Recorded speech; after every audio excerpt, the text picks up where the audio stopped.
So one of the last times I ever went to a church service was a crossover service, New Year's Eve, all-night vigil, and thousands of us were gathering as we were crossing over from the old year to the new one. Because in Zimbabwe, for majority of religious people, you don't just enter the coming year, you cross over into it, especially in a church building. So we prayed all night, we danced, we sang, we had a very good time. And then came morning, we're supposed to partake in the Eucharist, which is the blood and the flesh of Jesus Christ. This is a very common Christian practice. I'm sure all of Zimbabweans know exactly what it is. But surprising to me, people that were at the back began to shove, began to push forward, began to elbow others, just so that they could be first in line. I had remained seated because I was sitting in the middle, but I was very surprised to see people in their 20s, people in their 30s, people in their 40s, some in their 60s, pushing their way just to be first in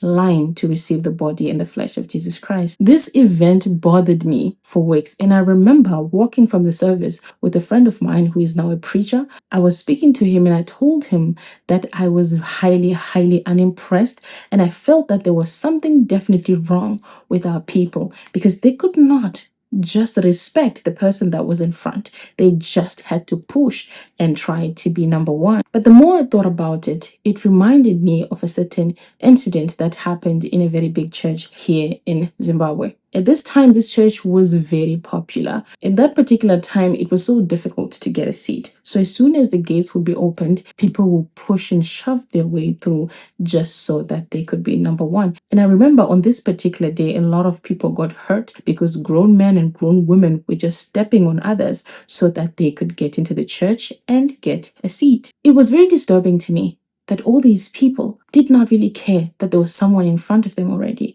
Why would you want to be first if there's someone that is already in front of you? Allow the person in front of you to get in. Why does it have to be you who has to get a seat? And when the minister or the religious leader finally came out, acknowledging the fact that a lot of people had been hurt and they had to be taken to hospital, you know what he called it? Hunger for God. For him, this was hunger for God. But even though I was young and extremely religious, I saw this behavior for what exactly it was. And it was selfishness. In my mind, climbing over a grandmother, climbing over a child, climbing over a pregnant woman so that you can get a seat to see a man of God is not hunger for God. I just did not understand the reasoning. For me, this was so evident that this was selfishness. It was purely selfishness. And at that time, I could not quite comprehend it because I believed that the followers of Jesus Christ were people that were selfless, that the moment you become a Christian, that you were supposed to leave your old nature behind, the fallen nature, and there was supposed to be some evidence that now you are selfless. And it bothered me that this particular pastor did not correct this behavior. He actually endorsed it and blessed it and called it the hunger for God. And people even clapped. They even clapped. They say, wow, Yeshua, this is the hunger of God. This man had taken an ugly human instinct and gave it a holy name. Because selfishness in itself is just a slice of the greatest human instinct, which is survival. The nervous system prioritizes self. It trains you to prioritize self because its greatest objective is to keep you safe. However, human beings are not just mere creatures of instinct. We are also creatures of reason. We now understand why it is important for us to participate in collective good, not just for ourselves. Now, as human beings, we now understand that to do more for ourselves, we need to do more for a community, which is why selflessness is one of the best attributes for a community or a culture or a nation to have. The sense of duty for others is one of the most important things. And I was very surprised that this very popular preacher did not understand this. So I kind of started realizing that the reason why selfishness was so amplified in our society was because it was being endorsed in our religious institutions and in our churches and our gatherings every single Sunday. So in today's video, I'm going to be giving you 9 reasons and 9 mechanisms why religion is continuing and perpetuating poverty and suffering in Zimbabwe. My name is Edlin and welcome to the Obsession. Zimbabwe ranks roughly 146th out of 197 countries by GDP per capita. We are at 146 out of 197 countries, and we have about 49% of Zimbabweans that are living under the international poverty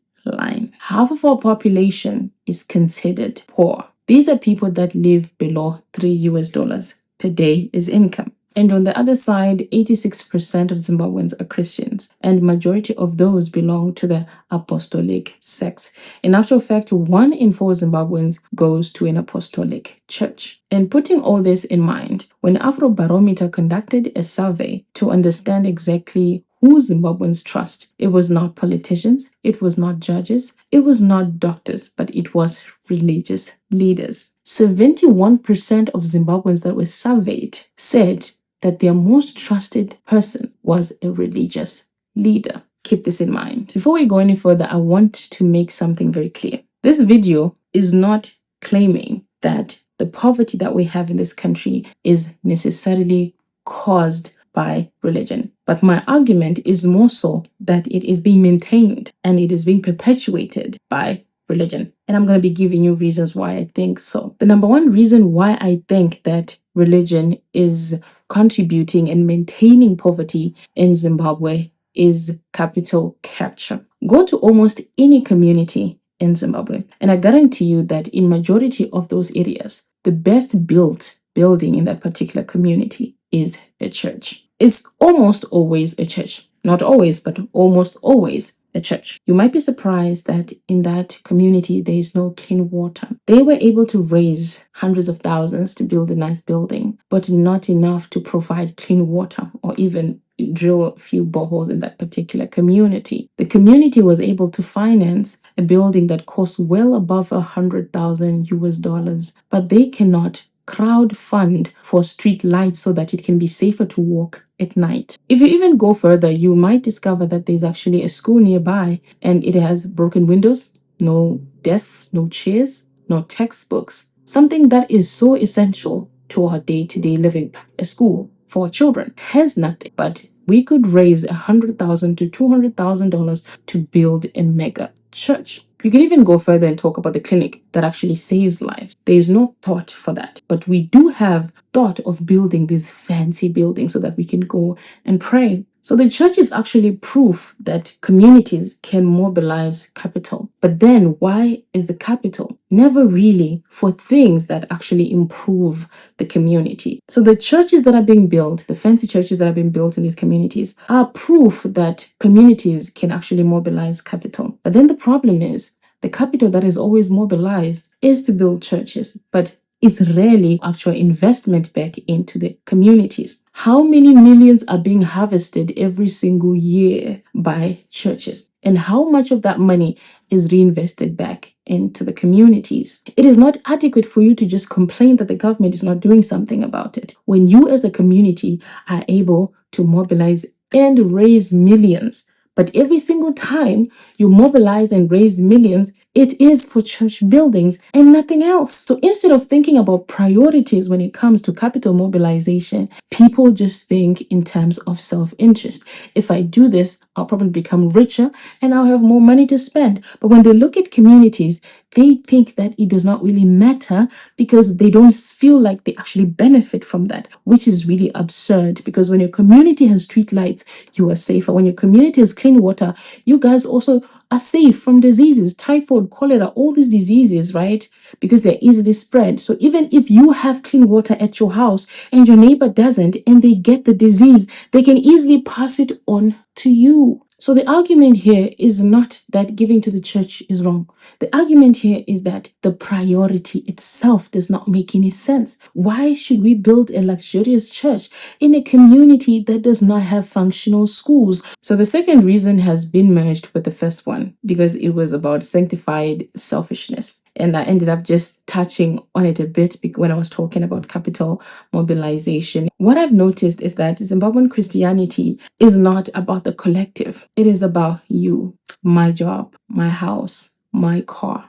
at any cost. And I feel like this is one of the mentalities that is perpetuating collective poverty in this country. If you listen to a lot of people pray, you realize that it is always about them. Tangai Neni Mwari. The concept of Tangai Neni, putting yourself first and claiming that it is somehow sanctified and righteous. It is just greed and selfishness that has been sanctified and has been given a few verses. We have built an entire version of spirituality that centers the subject and not the community, not even the family. It's just about you. At an individual level, this actually seems very harmless. But remember, doctrine is software, and software will eventually scale up. If you say Tangai Neni and it's just you, it may seem like it is just ambition. But think about 14 to 17 million people all claiming Tangai Neni. Just think about the environment that society has. We actually build a society when no one is concerned about the community and everyone is busy, concerned about their own well-being at any expense. This is how we get roads built and they can't even last 18 months because the contractor that was given the contract believes that he deserves to live a comfortable life and the rest of the community does not matter. This is how we get majority of our builders or our property developers building extremely substandard houses because it is about their profitability, not about the community. This is how you get an official that gets a tender, spending only 5% of the budget money on the actual project and squandering the rest and still going to church and giving tithe and seed, claiming that he is blessed. Why? Because as long as life is good for him, he doesn't care about the community. He doesn't care about the next person. Me first. Me first. What happens to that economy? What happens to that society? You can't possibly think that you can build a sustainable economy with that particular mindset, can you? This is exactly why I feel that this mentality that is being watered and irrigated, especially in the Christian church, is very harmful and is perpetuating poverty and suffering in this country. I'm not saying that Christianity invented corruption, but what I'm saying is that it baptizes it, it sanitizes it, because these people really believe that they're favored because they're the only one in the entire family that has something. They don't see it as a problem that they're the only one that is making it in their family. As long as they drive a big car and a big house, it doesn't matter that the rest of the people in their family cannot afford a loaf of bread and eggs every single morning. To them, that is actually a sign that they are blessed. That reason why I feel like Christianity is contributing and perpetuating poverty in this particular country is the Messiah complex. Have you ever noticed, especially in our country, obviously, this happens everywhere, but I'm speaking about Zimbabwe because I'm a Zimbabwean and I'm addressing Zimbabweans. Have you ever noticed that majority of our people have a gravitation towards human beings and not ideas? If you ask someone why they support someone, they usually have no reason why they do. They don't have any logical reason why they do. They just do. There's a reason for that. People are told that they need rescuing each and every Sunday. They somehow are always looking for someone to rescue them. That is the Messiah complex. When you're told each and every Sunday that you are going to be rescued, that the Lord is showing up for you, that the Lord is about to do something for you, what it does is that it delegates the more complex role of making decisions in your life. Zimbabwe does not build institutions. Zimbabwe builds messiahs. It builds people. The moment that person collapses, that system collapses. You can see this with our businesses. You can see this even in politics. Everything is based on a man and not on the ideas and not on the institution, because we have a messiah complex. What happens is you're always looking at who is the person that is going to help me out, who is the person that is going to rescue me, and who's the person I am going to follow, because you now have a sheep mentality. When you have a population that is trained to be rescued, how are you going to develop such a country when everyone is waiting for someone to do something? It creates the waiting culture, where everyone is hoping that things are just going to get better. And what this does is that it creates a population of passive people. So when they see a broken down borehole, they're passive about it. When they see that there are no street lights in their community, they're passive about it. They are not proactive in their own life because they have a messiah complex. And this is caused by passivity. And I feel like the Christian message amplifies this because there's a concept of waiting on God. There's a concept of heaven. Many Christians believe that their life on earth is just a passing moment. They're going to enjoy life in heaven. So for them, the earthly life is secondary. They don't consider it their one and all. And all these things contribute to how proactive they are in their own lives and in their immediate surroundings. So waiting is not a strategy. Endurance is not development. And the Messiah that is gonna get us out of this poverty mess that we're in, I'm sorry to say, is not coming. The fourth reason is when I used to be a Christian, we always used to be taught about wealth transfer, that God was going to magically transfer the wealth of the unbelievers to the believers, that we were more deserving of the blessings of the Lord instead of the unbelievers. I remember I've heard multiple preachers say, if you ever gone to a bar and seen the cars that are there, if you come to church and see the cars that are there, how come these people have bigger cars than us here in church? Do you know how insane it is to believe that God is going to magically reassign money that has been printed in the US of A to you just because you're a believer when you haven't worked for it? You just believe that money is spiritual. The fact that there's so many of us who actually believe that money is spiritual. I'm talking about money that is printed by human beings is considered spiritual, especially Zimbabwean Christianity. A lot of people think that you can call money in prayer. They really think that they can pray for money. And with that type of mindset, do you really think people then understand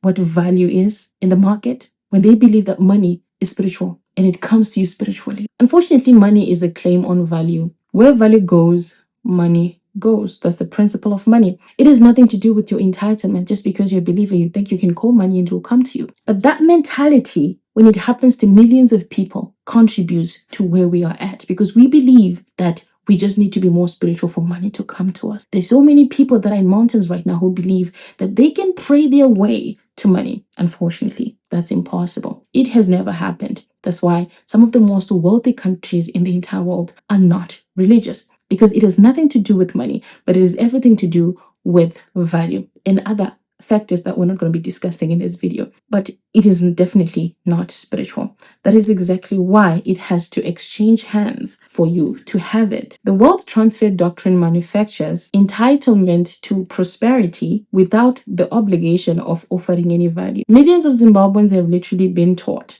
that wealth is something that you have to position yourself in and not something that you have to physically produce. A nation that does not understand how money works cannot make their money work. When you have millions of people that believe that money can just come to you spiritually, how do you expect that country to be competitive on the world market? At the end of the day, you then created people that resent productivity and are always looking for luck, because what they care about is the result and not the offering of the value. The fifth reason is very related to the fourth reason, but it is kind of different. I hope that you're going to see the difference. And it is miracle economics. This is when people think that their output can be greater than their input. People who believe in miracles are very dangerous to the economy because they do not understand how productivity works. They believe in gambling. And this is not because there's anything wrong with hoping that you do well. There's nothing wrong with hoping that you do well. But the problem is it becomes a license to skip the work that is required to get the money and still get the money. Because the reason why it's a miracle is because it has not been earned. And you believe that God can bless you with money. The moment you believe that God can bless you with money, the effort is not going to be in actually producing what is required for you to get the money. The intention for the entire business becomes the money and not the process of acquiring the money. People that believe that God can heal diabetes are less likely going to invest in clinics and in medicines and in research that actually solves the problem of diabetes, because deep down they believe that God just deals with it. It's a mentality that ends up stifling development and innovation, because then you just think of yourself, I was sick and I got prayed for and my diabetes got better. How about the 20,000 people that are dying every single month from diabetes. You don't care about them? Unfortunately, this mentality does not allow those people to prioritize community because they just have to prioritize their belief, which is that miracles happen. For there to be extensive research, innovation, and all these things, we need people with practical solutions, not people that just think that they can wish diseases away, or people who think that they can just wish problems away, or they can pray for rain to come. We need people that are going to come up with real solutions that can be applied in real life. So the miracle mindset is contributing overally to how we see problems in our society, because the first thing we think about is to pray and not to actually offer practical solutions. When there's no rain in our communities, do we pray? Do we look for ways to make sure that it rains? Do we not create irrigation systems? Do we not crowdfund for cloud seeding in that particular community? No, we don't. We just meet and we pray and we raise money to build a nicer church. So unfortunately, the opposite of a miracle mindset is a practical mindset. What can we do about it? Let's do it. But the moment that you're expecting someone and you're expecting a God to come and solve the problem for you, you're not going to invest as much energy in trying to solve it because you believe that they're going to do it. So the miracle mindset is one of the largest contributor of the perpetuation of poverty in this country. The sixth reason why I think religion is perpetuating poverty in Zimbabwe is because of demonology. Demonology is a big problem in this country. For me, I think that this is the deepest cut, and I think it's one of the most problematic and expensive belief, not just in Zimbabwe, but on the continent. We put so much energy and time in attributing misfortunes in our lives to demons, and it literally drives me insane when I hear people talk about this. Every single thing is a demon. If a child gets sick, it's witchcraft. If the business does not work, it's a spell. If there are 3 deaths in the family, someone did something. Pana karomba, someone did a money ritual. When 7 people die in a particular community, someone is eating the villagers. Definitely something. There's something evil that is going on here. I hate the fact that misfortune in our communities is always traced to a who and not a how and not a why, but always a who. We're always looking for a scapegoat. I need you to understand why it's dangerous for people to just be assigning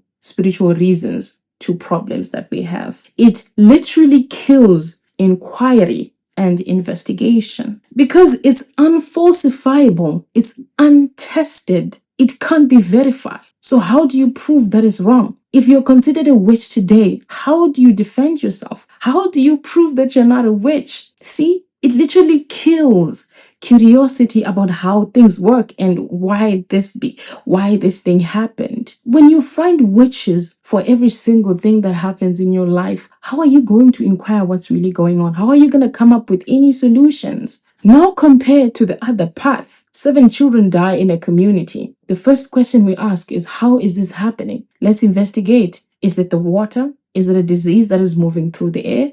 Were these kids ever connected in the first place? Is there proof that this is a pandemic? If we find it, how are we going to kill it? How are we going to get rid of this so that people don't die in the future? All these are questions that are simply killed when someone accuses a witch or says this is happening because of demons. Demonology is the laziest way to solve any problems in any community. This is the laziest way, the most absurd way to solve human problems. Are you aware that just a few decades ago, children used to die at birth? But because someone did not just accept the easiest answer, which was, it's probably the devil, or it's a spell, or it's witchcraft, and they actually studied. They found baby killing diseases, and they actually created vaccines for them. Now we have lowered child mortality, I think by over 40-something%, which is exactly now we have a population of above 8 billion people. It is because someone realized that if babies are dying, we need to create a way for babies to not die as much. And now we have vaccines, and our kids are more likely to live beyond 5 years old. Imagine if all these people that came up with all these medicines, with all these drugs, with all these vaccines, even the ARV that is keeping millions of Zimbabweans healthy and well. Imagine if they had just attributed HIV to demons and witches. People would still be dying today. And to be honest with you, it actually happened. When HIV began to wipe out Zimbabwe, a lot of people actually thought that it was witchcraft that was happening in their families because HIV was cleaning out the entire family. So people actually thought that it was witches. But imagine the people that actually did research and came up with the medicine we're using today. Imagine if they had had the same mindset of just attributing every single misfortune to demons, witches, and spells. Would we be saving the people that we're saving today? Because someone took inquiry and investigation seriously and solved a problem practically and did not just explain using spiritual causes. It reminds me of COVID. How many preachers were on their pulpit claiming that COVID was a spiritual thing? So many of them. This has happened on every major pandemic. Demonology gives people a lot of confidence when they don't even know what they're talking about. They are so quick to come up with causes and solutions of things that they've not even investigated. Religion in this country is perpetuating our suffering and our poverty because it does not allow us to be curious and to inquire and investigate what exactly is happening. We are so quick to have causes and to have solutions on things that we really have not thought well about or even investigated enough. A society's wealth, unfortunately, is downstream of its curiosity. Nations get rich by understanding cause and effect. When you have majority of a population thinking that a result is something that came from the supernatural, it means that there won't be this space for investigation, and it stifles innovation and problem solving in that particular country. Innovation is simply institutionalized curiosity. It is curiosity that has been channeled to solve problems. And when you already think that everything that happens in your life or happens in communities is because of the devil, you've already killed curiosity. So in that particular country, you can't have innovation. You're always lagging behind. You have to look up to these other countries that are practical and then wait for them to sell you things that you could have developed yourself. So all of us, even the people that don't subscribe to this, are paying the demonology tax. Because I can guarantee you that there is at least one or two people in your family that actually believe that if they get sick, it's the devil. And for me, that is a very problematic mindset to have. The seventh reason or the mechanism is outsourced morality. What I've noticed is that when people are religious, they do not have a stable, steady standard of morality. It changes based on the information they receive at church. And for me, this is very problematic. Before they actually make a decision whether something is right or wrong, they usually care about what their pastors say or what their religious leader says about that particular thing. It kind of kills the confidence of knowing right and wrong because you always have to consult with the Bible, with other believers, and your pastor. You don't even know what you really believe. You just have to wait for what others say and what your pastor says. So what this does is that it creates hesitation. You get a lot of religious people are so hesitant even to do the right thing because they're always unsure if what they're doing is truly right. And because of the information that they're always hearing, don't do this, do this, don't do this, do this, they don't really have a steady moral compass when it comes to very simple things. I've noticed this when I'm dealing with religious people. Even myself, when I used to be religious, I used to be like that. Simple things that required me to call them out, I had to reason them through. I sometimes would know that something is bad, but just because the pastors and the other Christians are saying, no, this is the correct way, I couldn't really say that. You know, for example, a lot of Christians supported Donald Trump, even knowing how harmful some of his policies were. But because majority of Christians were supporting Donald Trump, they had to support Donald Trump. A lot of pastors did this as well, even though they literally knew that some of these policies and his character is a bit flawed. But because there's that mentality, that head mentality that happens in Christianity that causes people to be hesitant even to make the correct choices. You're always hesitant because you don't know, is it the right thing to do? Is it the wrong thing to do? It's because you don't have a moral compass. You're outsourcing it. A developing society needs people that are steady, people that have both their feet planted to the ground, people that are decisive, people that easily make decisions, not people that are indecisive, people that are ready to make decisions that need to be made. But when people are hesitant and when people don't really know which direction to take, over time it kind of creates a society and an economy of people that just are not ready to call out what is wrong or what is right. This is exactly why you've seen, even in the history of the world, many churches have been complicit, even in genocide, in slavery, in a lot of these things that we now consider to be immoral. The church has been very complicit. Why is that? It's because of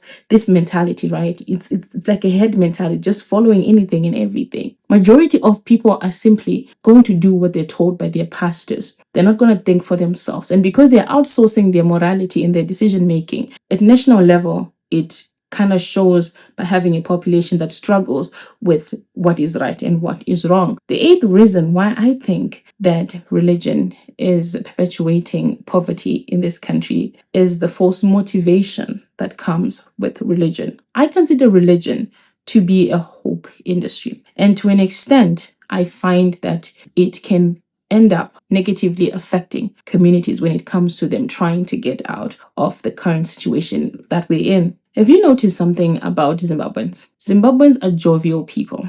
They're very happy people. They're very boisterous people, very hopeful people. And this is mainly because of the fact that majority of us are very religious. Religious people in general are very blissful. Why? It is because they don't think in reality. They think in what could become. Hopeful people in general are going to be much more blissful and naive to an extent because they really think that things are going to get better even without thinking about what is actually on the ground. And this is also the reason why we are easily impressed. We easily get impressed. Basic infrastructure impresses us. Basic buildings impress us. Basic creativity impress us. A man in a good suit who is charismatic, has a good command on the English language, can easily convince hundreds of thousands of Zimbabweans to believe that he is sent from God. They don't even need to do a background check on you. They don't even need any evidence from you. They don't need any proof that what you're saying is true. Just impress them. Why? We are a very hopeful country. This is not because it's our personality, it's actually conditioning. We have been fed a steady diet of false hope through the church. There is so much hype that is engineered for us to bypass reality. This is your year. Your breakthrough is coming. Don't speak negatively on your life. Claim it for yourself. See yourself in that car. See yourself in that house. You deserve it. So what you're being taught here is to bypass reality. You shouldn't mind the evidence. You shouldn't mind the fundamentals that are in your country. Feeling successful or prosperous is supposed to be a strategy, apparently. The problem with that mentality is that every single thing on this planet Earth has cause and effect. Every single successful country is because it has built successful institutions. Every single business that is successful has offered equal value. There has never been a harvest without planting. So when people are hopeful, despite the evidence, what happens is that then they stop developing the input because they're so obsessed with the output. What this mindset actually does is that it manufactures a people that are motivated against seeing reality. So because they're always living in cloud nine and they're delusional about, what the future is going to be, they ignore the actual evidence on the ground. So then they don't actually invest in what the problem actually is because they're busy looking at what could be. The same tactics that are used in Ponzi schemes and MLMs is the same tactics that are used in the church to give people hope. Now, there's nothing wrong with hope, but false hope is very dangerous. When you continuously sell people dreams, the disappointment is going to be very heavy because then they stop preparing for the eventuality of the negative situation that they're going to face. And then when the negative situation finally comes, they're unprepared for it and then they'll collapse. True hope does not ignore the fundamentals. It does not ignore reality or evidence. It deals with what is on the ground. False hope, on the other hand, creates a delusional population that believes that things are just going to get better, even though reality is saying otherwise. Then the population is not going to prepare to get rid of the challenges that they have because they're busy daydreaming about the future, which they consider to be positive. So the last reason why I believe Christianity is perpetuating and maintaining poverty in this country or the current state of our country is uniformity, conformity that we have in this country. Religion at its core is behavioral curriculum. It teaches that certain behaviors are acceptable and that certain behaviors are unacceptable. It doesn't just teach you about the founder of the religion, it teaches you how to dress, how to talk, how to think, what is expected of you as a woman or as a man. So because of that, you have to comply. And if you don't comply, you are then considered to be rebellious. So because of that type of mindset, a lot of people that are religious are very uniform. They do the same things, they think the same way. There's just so much conformity and so much uniformity that you see in religious communities because no one wants to be an outcast. Every single innovation that has ever happened started at deviation. When people behave the same, think the same, speak the same, that culture in that country cannot be innovative. Innovation only comes when people are allowed to be individuals. People are allowed to be different. This whole mentality that an attractive woman must dress like this is the popular hairstyle, everyone is dressing the same, everyone is buying the same type of car, everyone is making the same type of content. How do we innovate when we live in a culture like that? The reason why we are so uniform is because of the religious mentality that is dominating our culture. It reinforces black and white thinking that if you're not like this, then you're not like this. If you don't do this, you're not a good girl. If you don't dress like this, you're not a good girl. If you don't sing like this, you're not a good artist. If you don't wear this, then you're not stylish. All these ideas at a national level, they create culture where people are not allowed to be individuals. Every single philosophy, every single scientific theory that we now accept as reality started by someone who deviated from what people thought was the way to go. Every society that wants to prosper needs to foster innovation through allowing people to be individuals. People should not be like pegs. People should be allowed to explore themselves and to express themselves as individualistic as possible. High conformity cultures get order and cohesion, but they pay for it with creativity, openness, and innovation. You literally castrate that society because it can't think outside the box. So a high conformist culture cannot develop because everyone is busy trying to be someone else, trying to behave like the next person, trying to sing the same type of song, trying to write the same type of book. No one wants to be considered different. Being outside of the box is considered to be rebellion. And most of those particular people are ostracized from society and end up sometimes abandoning what they wanted to do because they don't want to be considered outcasts. This video is not insinuating that the church has not done anything good for this country. There are so many benefits that have come from our country being religious, but there are also downsides. And because no one is raising these, I decided that I was going to do it. So many people have been fed by the church, have been sent to school by the church, have been treated because the church financed it, built hospitals, a lot of good that has been done in our society. But I feel like we are paying for this with our mentality and our mindset because of the constant information that we are being fed in this particular brand of religion. So religion in itself, according to me, does not cause poverty.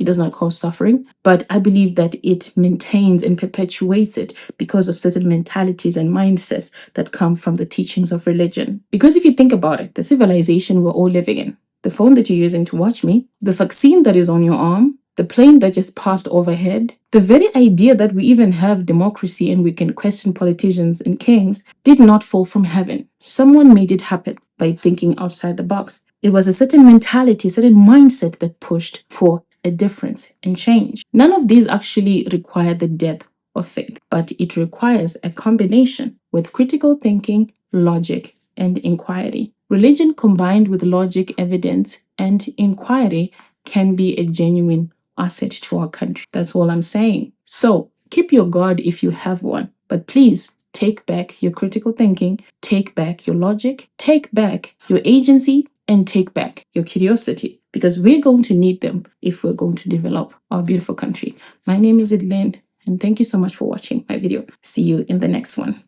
Ciao.